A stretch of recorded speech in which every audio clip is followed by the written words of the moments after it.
very good ability to produce highly formatted, pixel-perfect layouts.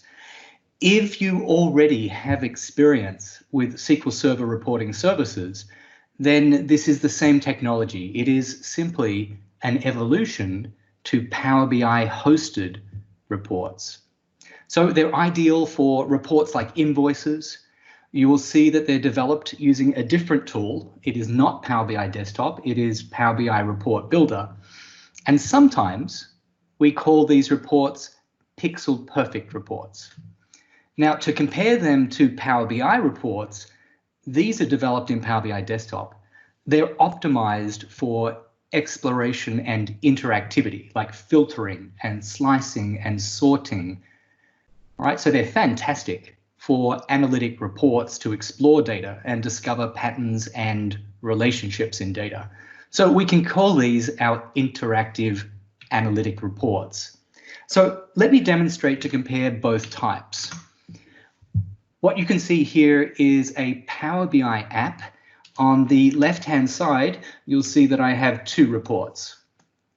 Okay, let's take a look at the first report, which is sales analysis, and page 1, interactive report, Power BI report. So I can slice, I can hover, I have tooltips, I can click, and I can then, cross-filter the page based on that selection. Now, page 2 of this report is called sales order. And it is an order for a single sales order number 51721. Now, what I want you to notice is that there are many order lines. In fact, when I scroll down, I can see that I have a total of 72 lines. What's going to happen then if I export this report to a printable format like PDF? Well, let's see.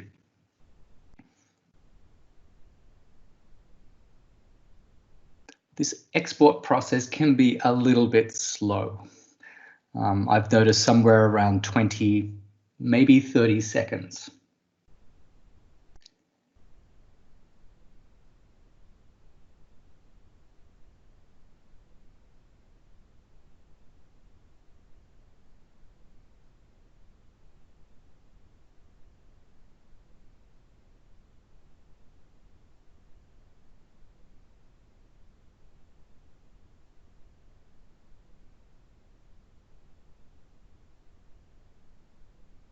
Finally, okay, so it downloads and it opens, but let me assure you that this is a PDF document of 2 pages and it's just an image. Like, there's no clicking, there's no interaction, and this scroll bar, there's nothing I can do with it. So this is not a suitable format for sending your customer a sales order.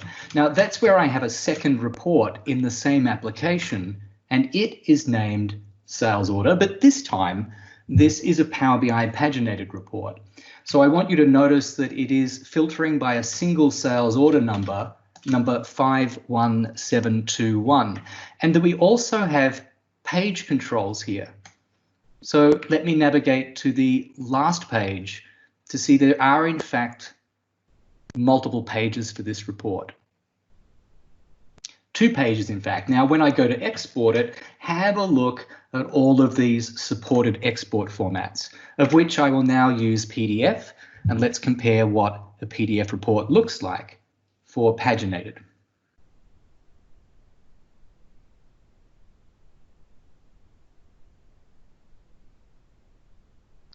All right, so we now see that it's a 3-page report, and I have a header. I have a table of data which has a header as well. And then as I scroll down, you'll notice that there is also page footer information. So there's a total of, in this case, 3 pages, and I also have nice totals for the order as well. So a very different report format. So that's my comparison of a Power BI report to a paginated report. A quick word about licensing. This is an important topic. So reports are authored on your desktop using Power BI Report Builder, and this tool is free. to download and to install, no cost. But when you publish your reports to the Power BI service, they must be published to a workspace that is on dedicated capacity. So this means you're going to need either a premium subscription or an Azure subscription for your workspace. And what's more is that you will need the Paginated Reports workload enabled for that workspace.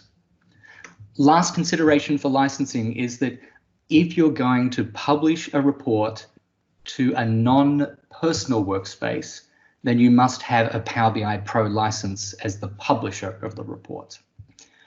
Okay, so now we have the details out of the way. I want to demonstrate to you end to end how to design and publish a paginated report.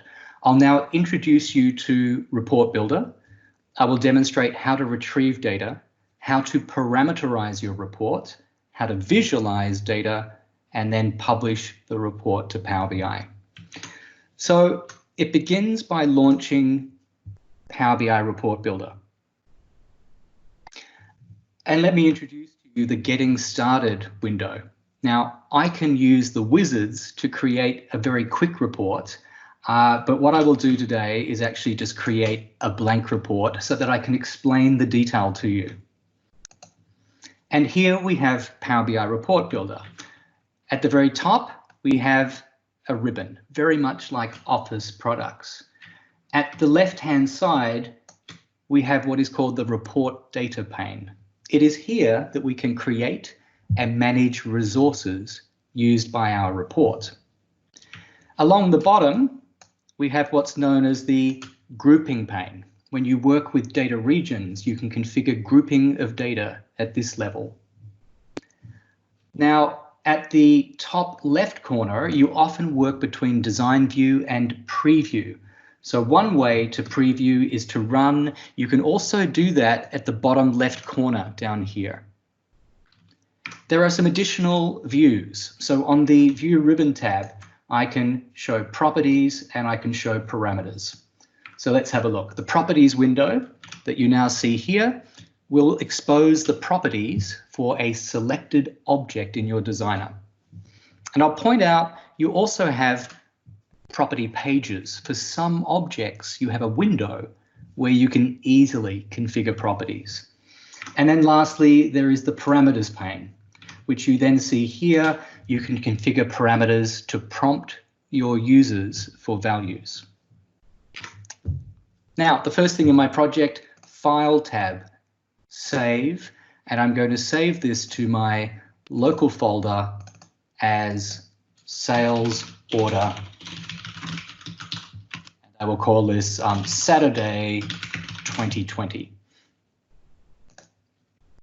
So notice that that is the title of the document, that Power BI Report Builder is a single RDL document, which will be familiar for anyone that has experience with SQL Server reporting services. Next, let's draw our attention to the report canvas. This is where you lay out your report design. And what we actually see is two sections. This is the body of the report, and then this is the footer section for the report. Now, the first thing I do in my project is I go ahead and configure the report properties. And remember, we have the ability here to open the property pages for the report. And it's here that I can determine my page units. Now, I know for Australia and France, we use centimeters. The orientation is portrait. The paper size will be, in Australia, A4. And then you can see the dimensions here and here. Whoops, how about that? And then the next thing is we can also configure the margins. So I'm going to set the margins at 1 centimeter each. Remember how I described paginated reports as pixel perfect, that to the fraction of a centimeter, we can control size and location.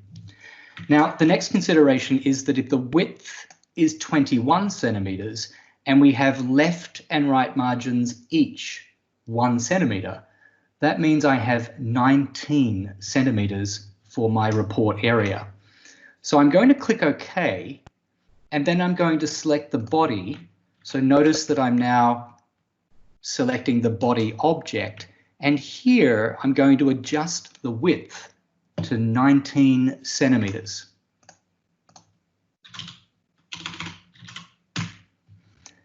Now, in the template that I have, there's a text box for the header, and in the footer, there's a text box describing the execution time. So I will move it to the right. And then in my text box for the title, I'm going to put the title of the report. This is my sales order report. But I notice that the sales order text box is inside the body, when what I really want, and here on the insert ribbon, I have the ability to add a header. I want the title to repeat on every page. So now I have a header, a footer, and the body of my report. So I'm going to move the title to the top of the header. Now on my insert ribbon, I have the ability to add report items, other text boxes, an image like a company logo, lines and rectangles. Let me now add an image to the top of my report, and I'm going to import an image from my file system. And then position this at the top right corner of the report. I save my work. On the home ribbon, I'm going to go ahead and preview the report to see what it looks like. And so this is what it looks like, but I find it really helpful to use the print layout because it shows me what it looks like on my paper. And so now we can see the beginning of my paginated report with a title, a logo, and in the bottom left corner, I have the execution time. So now I think I'm ready to retrieve some data. And so notice then here in the report data pane is where I can add data sources. And when I right click, I have a choice. Do I retrieve data from a Power BI dataset, or, as I will do here in my demonstration, do I retrieve it from Azure Analysis Services, Azure SQL Data Warehouse, today we call that Azure Synapse, or an Azure SQL database, or on-premises SQL Server Analysis Services, Oracle, or Teradata?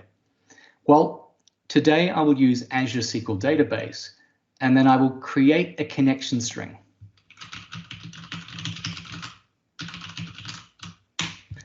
And I'll enter in my connection details. And then I will enter in my database name. Then I will test the connection. All right, maybe my password is wrong.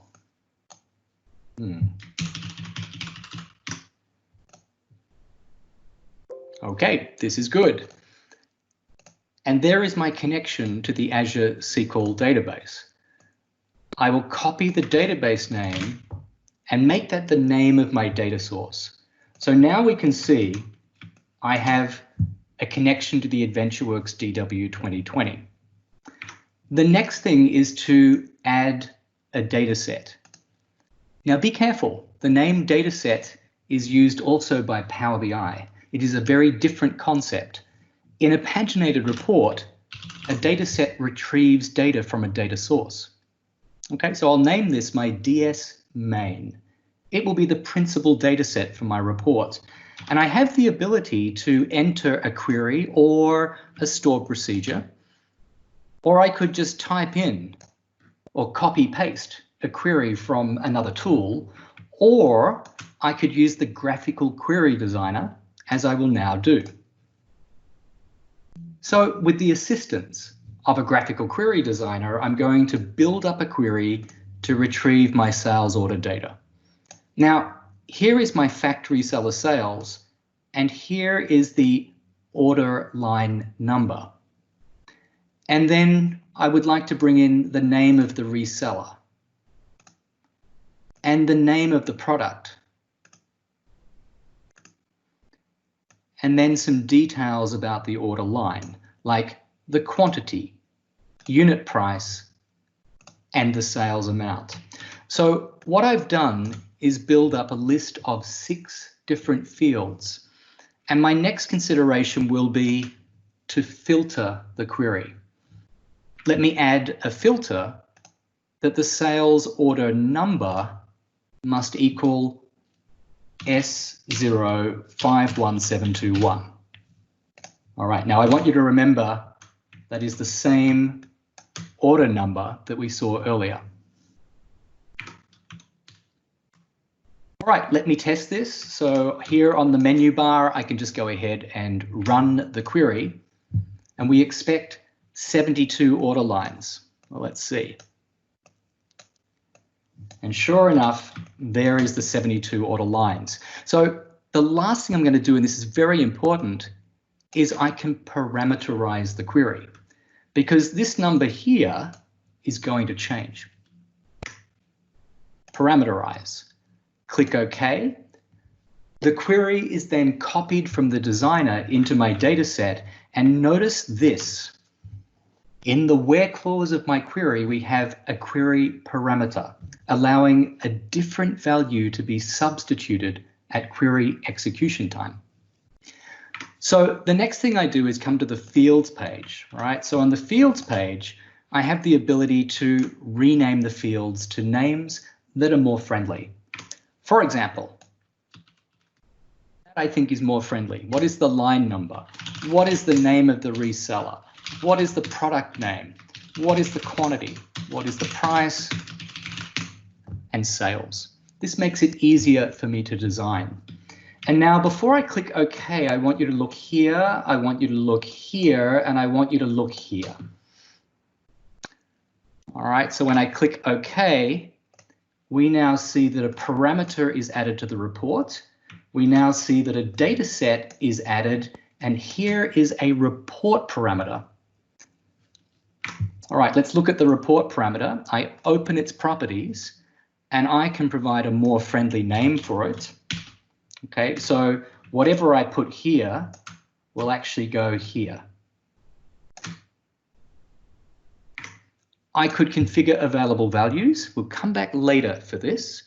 I could configure default values, and in fact, notice the default which came from the query designer. This is good, because as I develop and I test the report, I have a value that automatically is assigned to the parameter. All right, so we now have a renamed parameter in the parameters pane.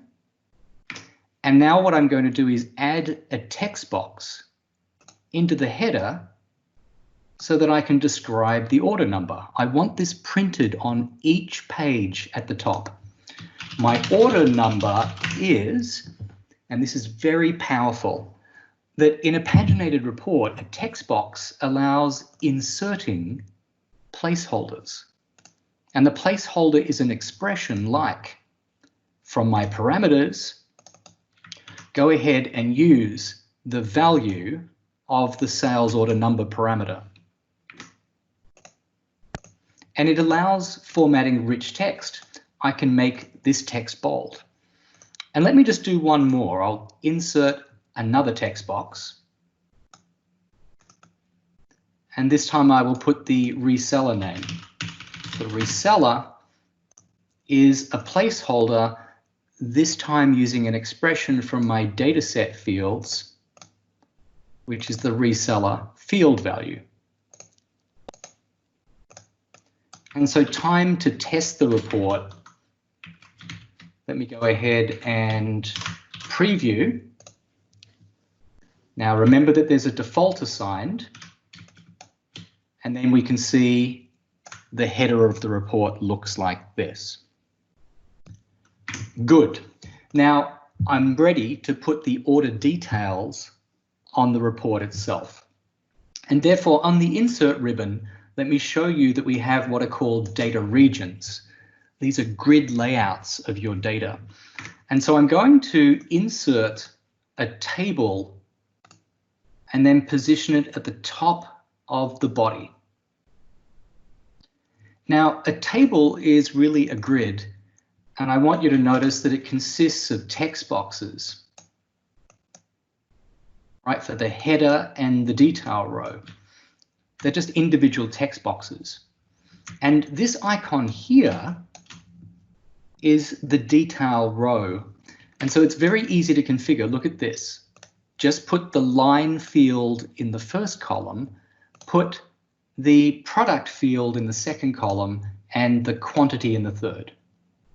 Now, when I right-click the column guide, I can insert additional columns.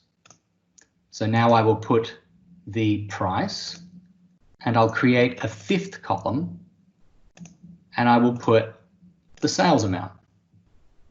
Now, to be more clear, what you see in the first row are just static text values. They are the name of the field. But what you see in the detail row is in fact an expression. Let's have a look. When I right-click a text box, I can open the expression, and you will see that it will use the value of the line field. Okay, well, let's see what happens when we preview the report now. And we can see our table right here. But it's not very beautiful, is it? Let's notice also that there are 5 pages for this report. Okay, well, the first thing is, let me improve the layout. In fact, if I navigate to the last page, what's missing here and here are totals. When I come back to the first page, I would say, well, this is not a very nice looking header, and the width of the column for product is not wide enough, and the formatting of my values here could use currency symbols.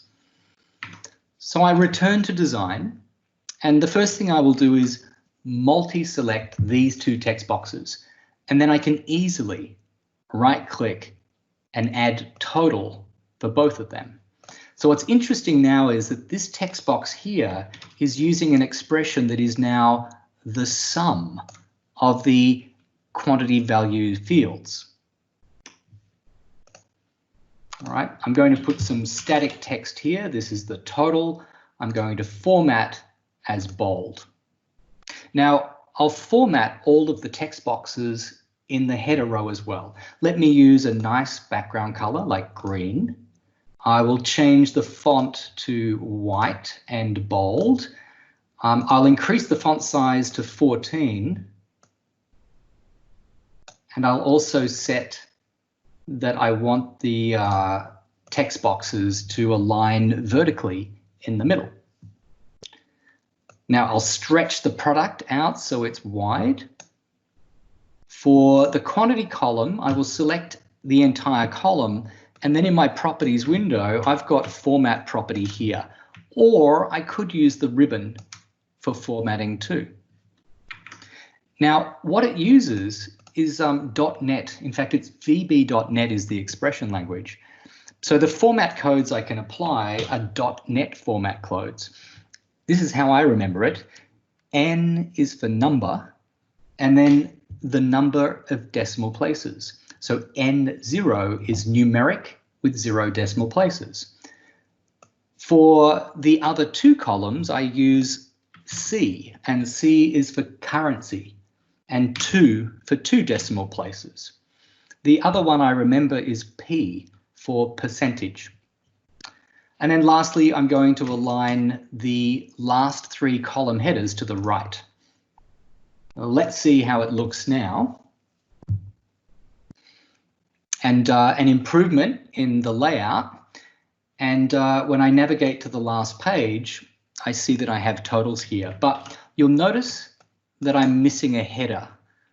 In fact, on page 2, I have page 1, I have the header, but in page 2, I do not have the header.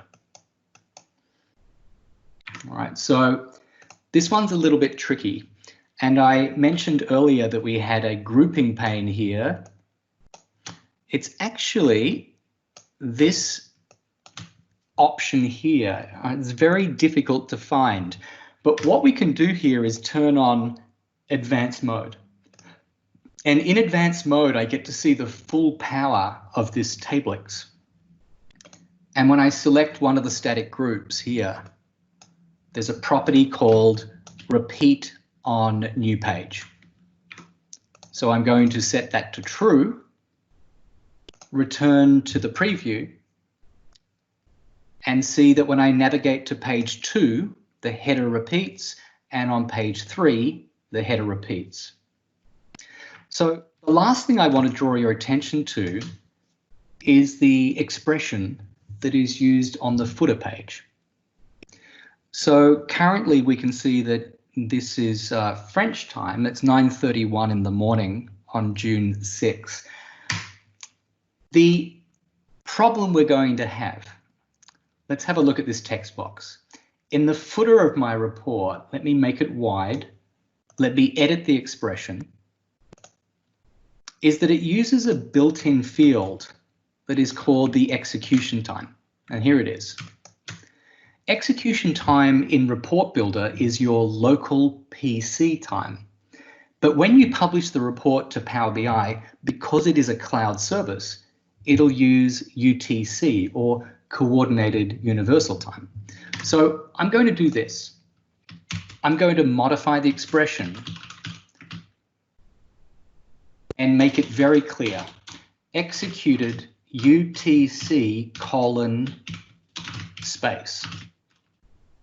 So if I run this report in Australia, it will always be UTC time. It doesn't matter where I run the report, it is UTC. I'm going to use a format function. So you'll find that there are text functions here like format, and then here we have a description and we have an example. So let me format the execution time as long date. And then I'm going to add some additional text, the page number. And notice here in the built-in fields that I have page number here. So I double click, and now I have built up a new expression that provides more detail for each page.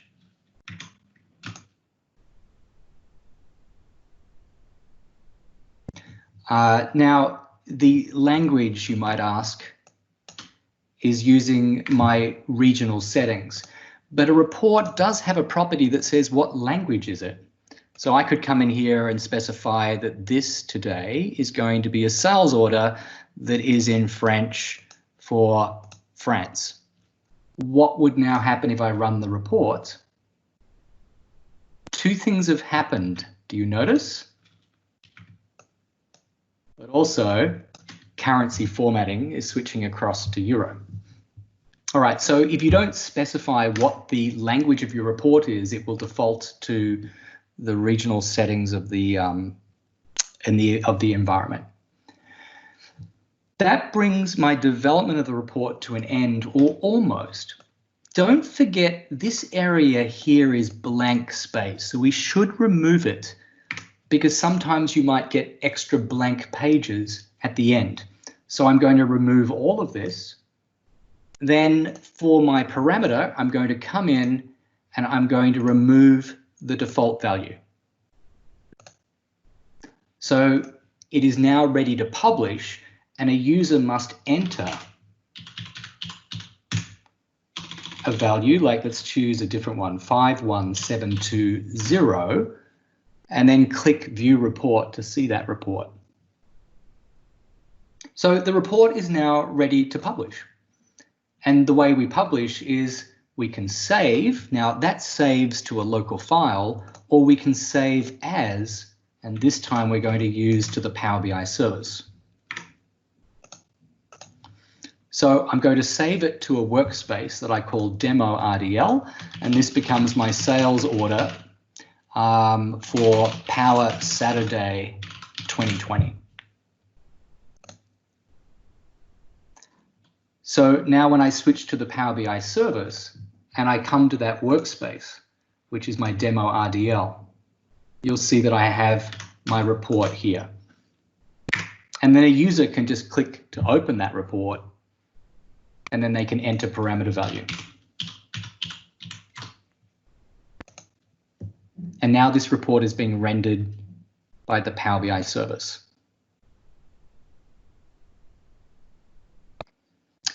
All right, and then we're back to, we can export this and so on. Now, there's a little more I want to show you because I've got some good time.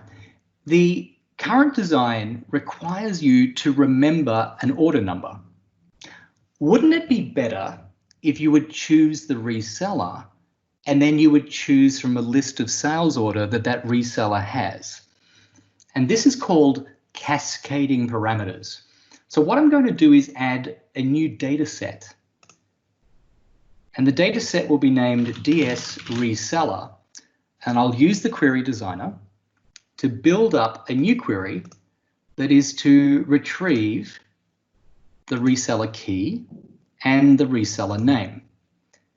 So when I run this, I'm simply getting a list of all of the company resellers. So I add that to my data set, but I also add an order by clause. Order by reseller name, so we have an alphabetic listing of resellers. So now notice that my report has extra data set. All right, so now I can create a new parameter, which I will name reseller key. And the prompt for the user will be to select a reseller, and the data type is integer. In my available values, I then use my DS reseller dataset. The value field is reseller key. The label field is reseller name. And then I want you to notice the new parameter here. But the order isn't correct. I need to drag and drop reseller so it becomes the first parameter, and then I will put order number beneath. Let's see what happens now when I run the report. I now get to choose from a list of resellers, but my order number is still just a text box. So that's where I come back and I create a third data set. This will be named DS order number. And I'll type in this query. This is select the distinct sales order number from fact reseller sales, where, and this is the important part, where the reseller key equals at reseller key. So remember, what at reseller key refers to is this parameter here. And then I will order by sales order number. Now with my third data set, I configure my order number parameter to use available values using this data set.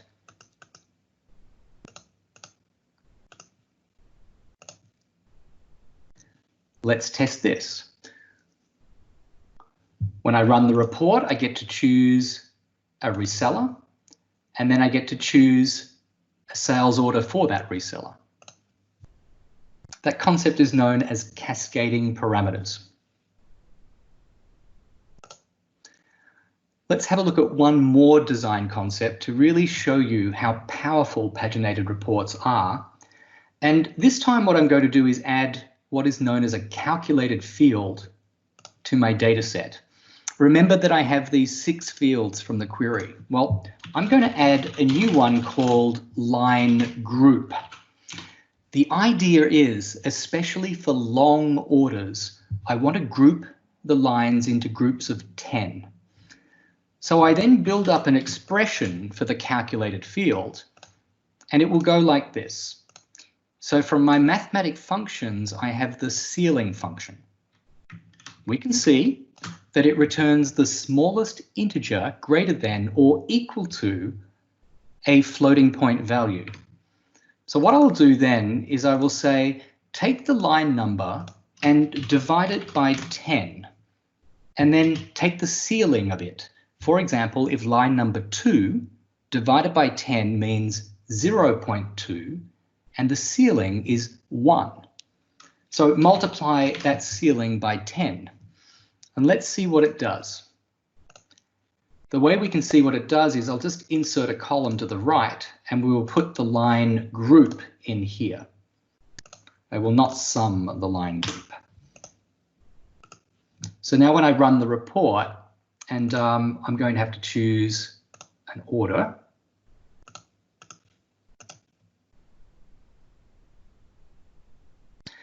Do you see here 10, 20, 30? Okay, I'm testing it and it does exactly what I need it to do. So let me now delete that column. What I do intend to do is insert a group as a parent, and I will group on the order line group, and I will add a header for the group. All right. So what it has done, in fact, is added a new column, and I say, thank you, but no thank you, I don't want you. All I want is this new grouping here. And so then I put the order line group up here. Now I don't want the sum, let's build up a better expression. What I really want is the value of the line group, subtract 9, and then concatenate some text, and then bring in the line order group.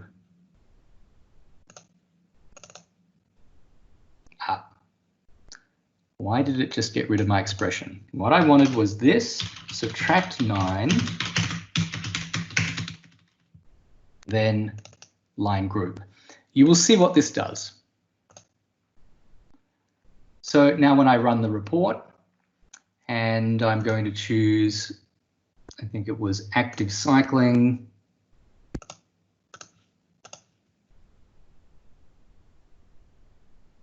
Okay, it's not a very interesting order because it has one line, but you can see the grouping here is that it's line 1 to 10. Let's hope maybe the second order has much better data. Nope. Well, let's try active life toys.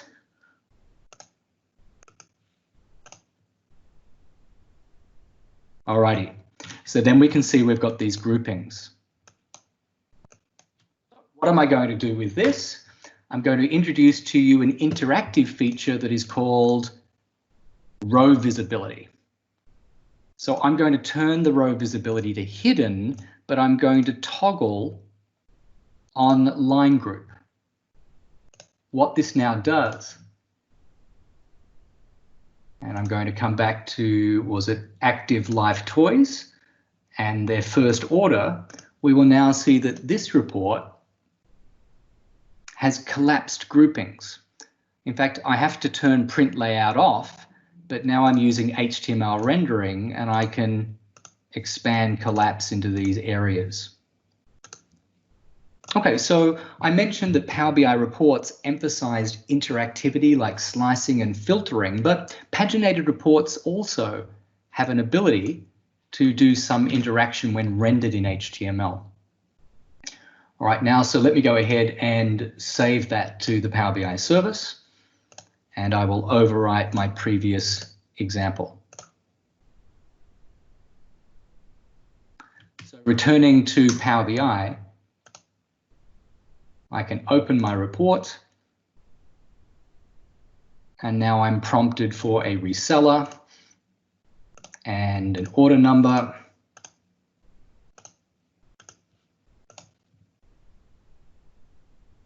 And then I see this type of report. That is my demonstration on using Report Builder, how to retrieve data with data sources and data sets, parameterization including cascading parameters, the data visualization with a table using grouping, interactivity with row visibility, and the publication of the report to Power BI. From a user experience point of view, we can consume, embed, and deliver that report. So here I am consuming it. What can I do? Well, I could print directly from the browser. If I have permission, I could download the RDL document. I could embed or generate a link. What embed will give you Is the code required to embed this perhaps into a SharePoint site? What the link here will do is give you HTML to embed it into some HTML document or an intranet page. And I'll point out to you that you could see here in the URL itself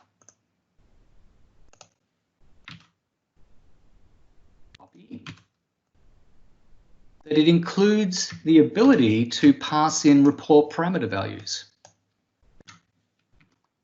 Okay, so you can build up a URL that controls formatting and parameter values. You can easily embed that into another application.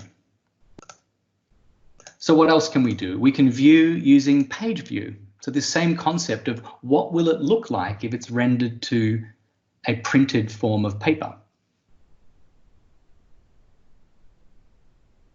And here's the page view that also lets you change the page settings. Maybe for somebody in the United States, they want to then render this in letter size. What would it look like?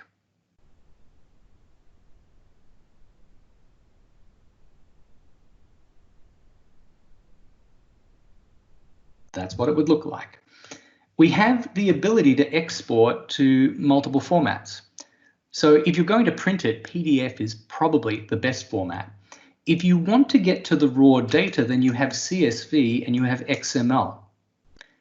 You also have the ability to export to Excel, which is very powerful for delivering data to your users. You see, I know some users attempt to export data from visuals in Power BI reports, but there are many restrictions on the number of rows, and also it's very difficult to format and get exactly the right data. A paginated report will give you much more control on how to export data from Power BI. You can export also to PowerPoint and to Word, okay? And the web archive is a download of an MHTML.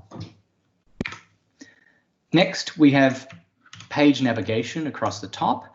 We have the ability to turn parameters on or off. You can have collaborative comments and you can have a discussion around a report. And then let's have a look at subscribing. So this is a very powerful feature to deliver reports by email on a scheduled basis. So I can create a subscription. I can determine the format, like Excel. Will it use the current parameter values or default parameter values? Who is the email to?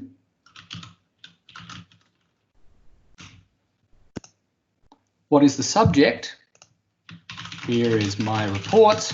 I hope you enjoy it. What is the frequency? Send this to Jacques every hour except on Sunday and Saturday at 10 a.m. in local time. And then you can also grant Jacques and other people access to the report or a link and even give them a preview image. Now, when I click Save and Close, which I will not, then Power BI will automatically on schedule deliver that report to those email addresses. All right, so you've had a good introduction to what is a paginated report, why it is different to a Power BI report, and also you've seen end-to-end how to design and publish a paginated report. But when should you use a paginated report? Well, I can give you 20 very good reasons. The first is they are designed specifically for printing. And you saw in my first demonstration that when the sales orders were more than what could be seen on a piece of paper, Power BI reports will not overflow to multiple pages, but that is what paginated reports do.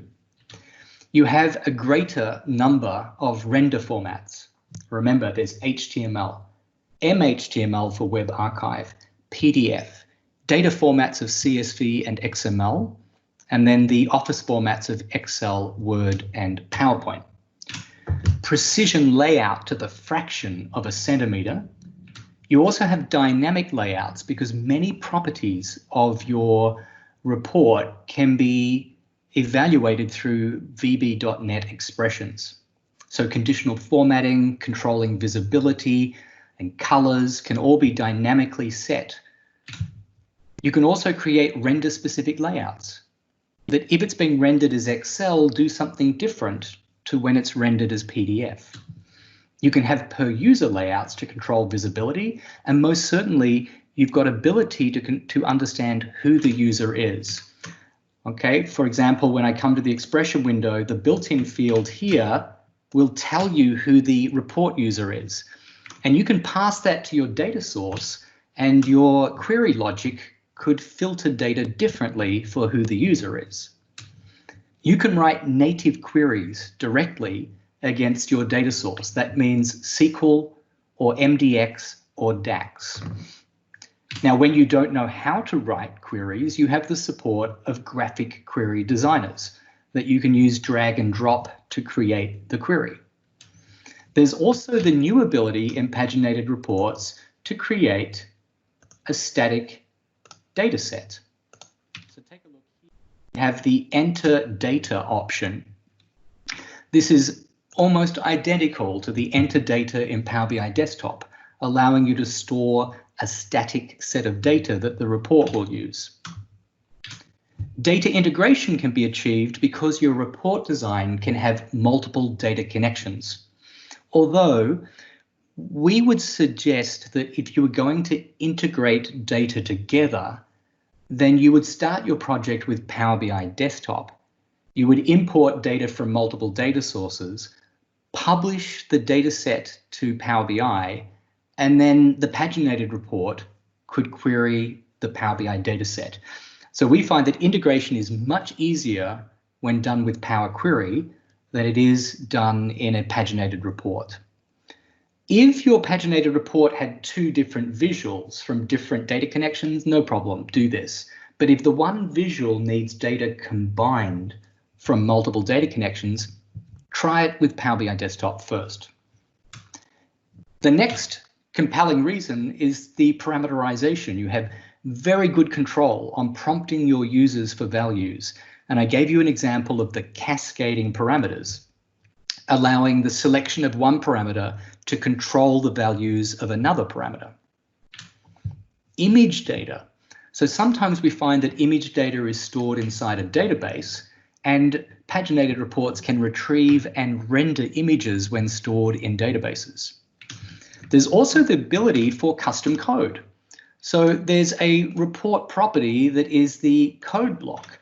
And in here, you can write VB.NET code to do more advanced things. You could work with regular expressions in the .NET framework for doing things like pattern matching. You could even call external services like an Azure function to do something for you during paginated report rendering. Of course, you will need developer skills, but there is this advanced ability built in.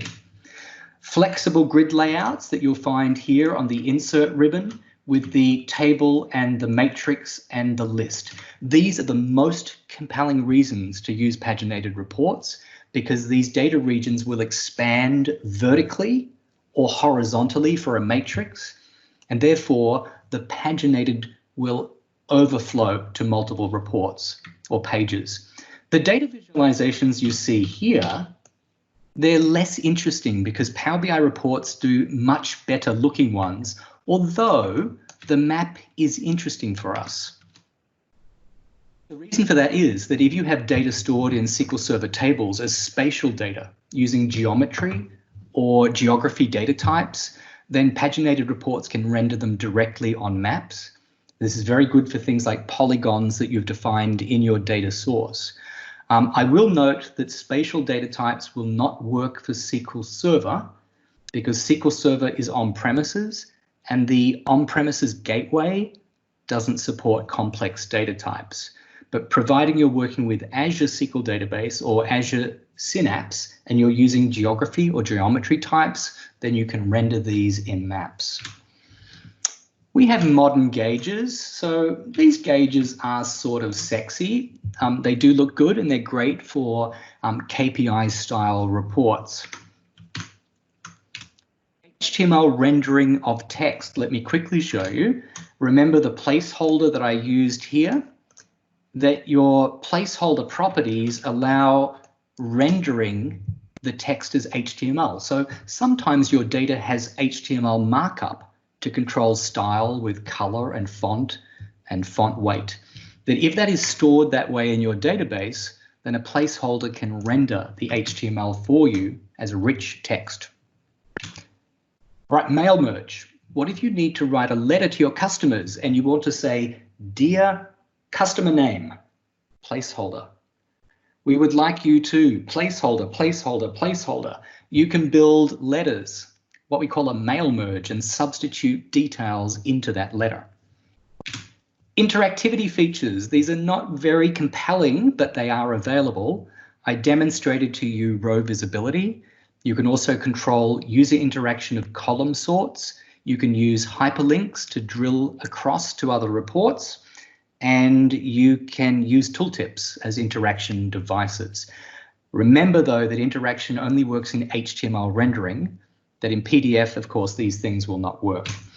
And the last compelling reason is that we can define subscriptions to automatically deliver your paginated reports to your users. For those that are familiar with SQL Server reporting services, there is the concept of a data-driven subscription. Today, this capability is not available in Power BI for paginated reports, although I know many customers are asking for it. But what you can do as a developer is you can use the Power BI REST API to automate the export of a report. And this way, you could today develop your own data-driven logic using the Power BI REST API. All right, quick word, I'm almost done. The migration of SSRS reports, that if you have existing reports in SQL Server, and these are RDL reports, then you can migrate them to Power BI. There is an unsupported tool called the RDL migration tool. There are some unsupported features like shared data sources and shared data sets, and report drill through and report parts are not supported. But what it will do is convert your shared data sources and data sets for you. And if reports pass the validation, it can automatically publish them to your workspace in Power BI. All right, I'm open for any questions. I'm not sure that we have a two-way conversation here all the time. So what I'll quickly do is leave that there are some really useful links here for you on paginated reports. And there's also a fantastic video course that is freely available and a study kit to do labs. So I encourage you to use the link that you see right here to do this. Watch the videos, learn end-to-end how to develop paginated reports, and there are 8 labs available in the self-study kit. All right, so I'll make the presentation available to you using a link, which is here. You can use the QR code, and all of the information in the presentation and those links are embedded there. So I pretty much arrived on time to the end of the presentation. Not sure if there are any questions, but I'm happy to answer them if there's time. Otherwise, I thank you very much for your time and your interest and your attendance, and I hope this helps you build some great paginated reports. Merci. Well, Peter, thanks a lot for this perfect landing on the top of the hour. You're welcome. So I guess there are no time for questions, and therefore are we done? Yes, we pretty much are. Just one question. What SKU do you need to use paginated reports? Is it only available on premium SKUs, or is it available on pro SKUs now? Okay, so only premium and A SKUs. So P123 and A456. All right. Okay. Well, thanks a lot again. Oh, sorry, you can use embed SKUs, but only for embedding. So the EM SKUs 1, 2, 3. Okay, great. Awesome. And so